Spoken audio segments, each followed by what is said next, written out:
Hello, I'm Severn Suzuki, speaking for ECHO, the Environmental Children's Organization. We're a group of 12 and 13-year-olds trying to make a difference. Vanessa Seti, Morgan Geisler, Michelle Quigg, and me. We've raised all the money to come here ourselves, to come 5,000 miles to tell you adults you must change your ways. Coming up here today, I have no hidden agenda. I am fighting for my future. Losing my future is not like losing an election or a few points on the stock market. I am here to speak for all generations to come. I am here to speak on behalf of the starving children around the world whose cries go unheard. I am here to speak for the countless animals dying across this planet because they have nowhere left to go. I am afraid to go out in the sun now because of the holes in our ozone. I am afraid to breathe the air because I don't know what chemicals are in it. I used to go fishing in Vancouver, my home, with my dad, until just a few years ago we found the fish full of cancers. And now we hear of animals and plants going extinct, every day vanishing forever. In my life, I have dreamt of seeing the great herds of wild animals, jungles and rainforests full of birds and butterflies. But now I wonder if they will even exist for my children to see. Did you have to worry of these things when you were my age? All this is happening before our eyes, and yet we act as if we have all the time we want and all the solutions. I'm only a child, and I don't have all the solutions. But I want you to realize, neither do you. You don't know how to fix the holes in our ozone layer. You don't know how to bring the salmon back up in a dead stream. You don't know how to bring back an animal now extinct. And you can't bring back the forest that once grew where there is now a desert. If you don't know how to fix it, please stop breaking it.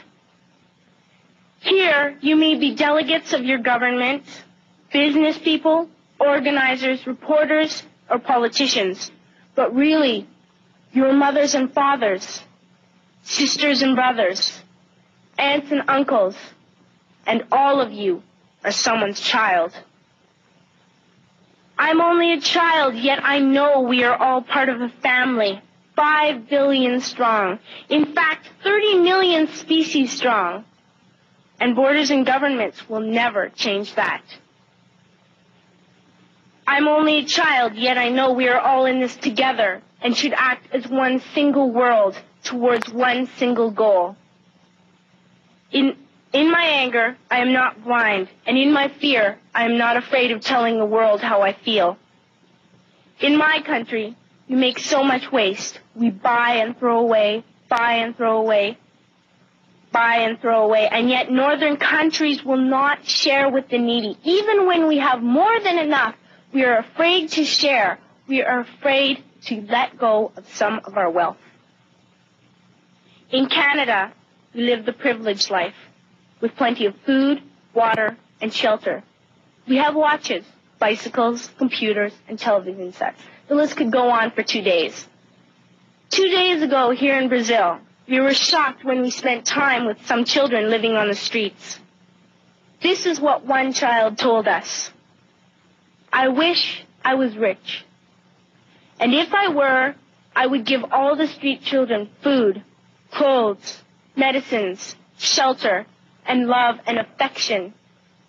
If a child on the streets who has nothing is willing to share, why are we who have everything still so greedy? I can't stop thinking that these are children my own age, that it makes a tremendous difference where you are born. That I could be one of those children living in the favelas of Rio. I could be a child starving in Somalia, or a victim of war in the Middle East, or a beggar in India. I am only a child, yet I know if all the money spent on war was spent on finding environmental answers, ending poverty, and finding treaties, what a wonderful place this earth would be. At school, even in kindergarten, you teach us how to behave in the world. You teach us not to fight with others, to work things out, to respect others, to clean up our mess, not to hurt other creatures, to share, not be greedy. Then why do you go out and do the things you tell us not to do? Do not forget why you are attending these conferences, who you're doing this for. We are your own children. You are deciding what kind of a world we are growing up in. Parents should be able to comfort their children by saying, everything's going to be all right. It's not the end of the world, and we're doing the best we can. But I don't think you can say that to us anymore. Are we even on your list of priorities? My dad always says, you are what you do, not what you say. Well, what you do makes me cry at night. You grown-ups say you love us, but I challenge you, please, make your actions reflect your words. Thank you.